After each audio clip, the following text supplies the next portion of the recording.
મારું નામ મહેન્દ્ર મોહન વસાવા.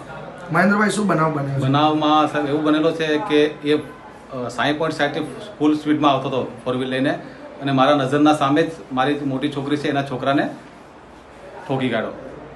અને ઠોક્યા પછી બી અમે બૂમો પાડી તો બાઇક નીકળી ગયો, ફોર વ્હીલરના ફાસ્ટમાં નીકળી ગયો. તો અમે એના પછાડી બાઇક દોડાવી તો અમારા હાથમાં નહીં આવ્યો, પણ અમે છેલ્લે બાટલી બોય પાસે અમે હાથમાં આવે એવો હતો, પણ અમે જેવી ગાડી અમે ઉભી રાખતા અમારી ગાડી બી ઉડાડી દીધી. અમારી ગાડી ઉડાડી દીધી, અને પ્લસ બીજો એક કાકો હતો સાયકલવાળો, એને બી ઉડાડી દીધો.